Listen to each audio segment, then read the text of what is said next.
Merci, chers téléspectateurs. Merci, chers chrétiens. Merci, chers amis. Que Yahushua Mashiach vous soutienne partout où vous êtes.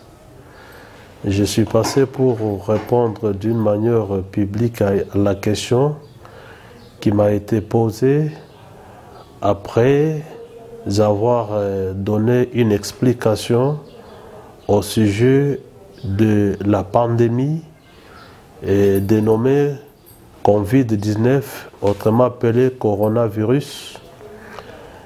Certains chrétiens pensent que le virus est la manifestation de la colère de Dieu sur les incrédules.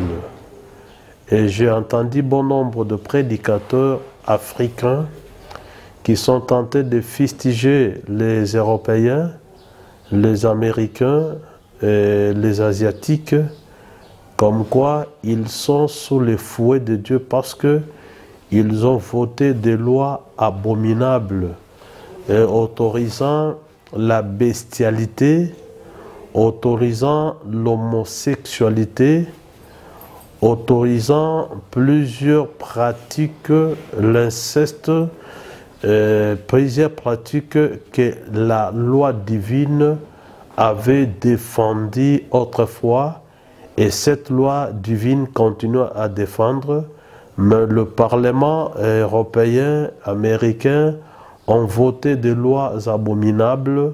C'est ainsi que la colère de Dieu a été envoyée vers eux sous la forme du coronavirus. Non, bien-aimés dans le Seigneur, le coronavirus, avons-nous dit autrefois, n'est pas la manifestation de la colère de Dieu sur les abominables du monde, mais je vous ai démontré l'autre fois que le coronavirus est juste un signe qui annonce que Jésus-Christ est à la porte selon la prédiction que Jésus seul avait donnée. La colère de Dieu ne pourra pas venir pendant cette période. Il y a des préalables. Il y a des événements qui doivent se produire avant que la colère de Dieu vienne sur la terre. Il est vrai que dans la mission de Jésus-Christ, selon la prophétie d'Ésaïe 61, Jésus était venu pour faire des choses. La première chose, c'était pour annoncer une année de grâce et un jour de la vengeance. L'année de grâce, c'est celle qui est en cours. L'année de grâce ne pourra pas, la colère ne pourra pas venir pendant que l'année de grâce est en cours. Christ doit d'abord mettre terme à l'année de grâce. Après l'année de grâce, c'est alors que viendra le jour de la vengeance, autrement dit, le jour de la colère. L'année de la grâce que Jésus-Christ est venu annoncer. Cette année de grâce avait la mission d'ouvrir les yeux des aveugles, de libérer les prisonniers, de rendre libres les opprimés. Voilà les effets de l'année de la grâce. L'année de la grâce a commencé avec la venue de Jésus, et cette année de grâce va terminer avec l'enlèvement de l'épouse de Jésus-Christ. Tant que l'enlèvement n'a pas encore eu lieu, l'année de grâce est en cours. L'année de grâce n'est pas encore finie pour qu'on parle du jour de la vengeance. Parce que la Bible nous dit ceci, exactement dans la première lettre de Paul aux Thessaloniciens, qui s'adresse aux chrétiens, dit « Dieu ne nous a pas destinés à la contemplation de la colère, mais Dieu nous a destinés à l'acquisition du salut. » Tant que les sauvés sont sur cette terre, la colère ne pourra pas venir. C'est comme lorsque nous voulons jeter l'œil dans les événements passés. Aussi longtemps que Lot était dans la ville de Sodome et Gomorrhe, le feu ne pouvait pas descendre.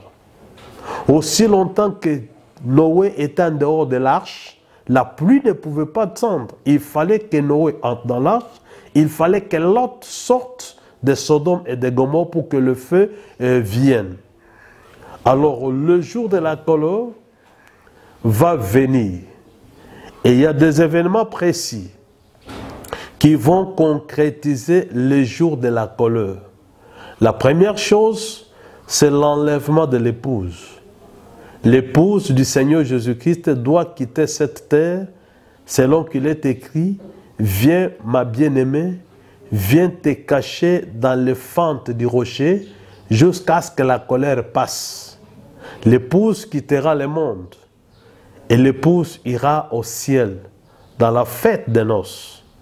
Après le départ de l'épouse au ciel, le premier événement qui va surgir sur cette terre, c'est l'apparition de l'Antichrist et les faux prophètes qui sont démontrés dans le livre d'Apocalypse au chapitre 13. La bête dénommée autrement l'Antichrist ou l'Antéchrist apparaîtra et il aura la puissance économique, la puissance militaire, la puissance politique, et il imposera la religion universelle qui est l'idolâtrie. Cette religion universelle dénommée la religion du dragon, dénommée l'idolâtrie, et qui poussera tous les ratés de l'enlèvement, les hommes qui seront sur la terre, à être adorateurs de la bête et à recevoir la marque de la bête. Cette religion du dragon qui va surgir après l'enlèvement de l'épouse, elle sera là pour énerver davantage Dieu, pour accroître le degré du courroux de l'Éternel. C'est juste après la religion du dragon qui imposera à tous les habitants de la terre de pratiquer l'idolâtrie. L'idolâtrie est le péché le plus horrible. Dans la loi de Moïse, il n'y avait pas de sacrifice d'expiation pour un idolâtre. La seule sanction qu'on réserva à un idolâtre, c'était la pendaison. C'était la sanction de la mort. Alors, c'est l'événement qui vient après l'enlèvement de l'épouse. Juste après le culte du dragon, le culte que posera la bête aux habitants de la terre en les scellant d'un sceau 666, que les gens sont en train de prendre ces sceaux d'une manière volontaire aujourd'hui. Beaucoup de gens qui sont tentés d'être initiés dans la magie blanche, dans la magie rouge, ils obtiennent, et la magie noire, ils obtiennent ces sceaux-là volontairement parce qu'ils sont avides du succès, de la richesse, de la renommée, de la popularité. Alors, ces choses poussent les gens à faire ces actes-là sur le plan volontaire. Mais après l'enlèvement de l'épouse, ça sera obligatoire. Alors, cette domination ou ces actions se feront pendant un temps de temps et la moitié de temps, autrement appelé 42 mois ou 1260 jours ou 3 ans et demi. C'est après le règne de la bête que la colère de Dieu viendra sur la terre. Quand la colère viendra sur la terre, l'épouse ne sera pas sur la terre. La Bible nous démontre très bien dans le livre d'Apocalypse chapitre 6, lorsque l'agneau ouvrit le 6e sceau, le soleil devient noir, la lune devient rouge, les étoiles tombèrent du ciel.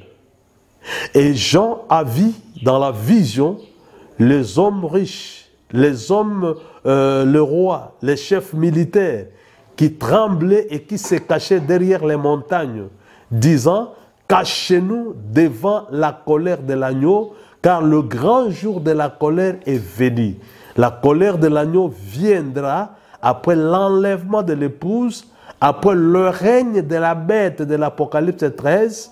C'est le moment précis pour la venue de la colère de l'agneau ou la colère de Dieu. Le virus n'est pas la colère de Dieu. Le virus, ce n'est qu'un signe précurseur de la seconde venue de Jésus, du retour de Jésus, quand pour les chrétiens qui sont enseignés sur le plan prophétique. Pour les païens, c'est un avertissement qui enseigne aux païens que le monde est à mort. Le monde n'est bon en rien. Nous devons chercher un royaume où la Bible dit « Il essuiera le larme de nos yeux ». Le paradis, le royaume de Dieu, il n'y aura pas de pleurs, il n'y aura que consolation sur consolation. Seul Jésus tient la clé d'entrer dans ce royaume. Si vous l'acceptez comme votre Seigneur et votre Sauveur, vous avez l'accès à ce royaume. Voilà la réponse aux amis qui ont pu penser que le Covid-19 est la manifestation de la colère de Dieu.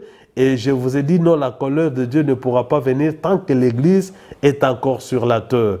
Que le Seigneur Dieu vous accorde encore une intelligence sainte pour comprendre le mystère. Et c'est la voix du docteur Jean-Pierre Koumba. Si vous avez beaucoup ou vous avez besoin d'avoir plus de lumière sur les événements prophétiques, mon numéro de contact est affiché.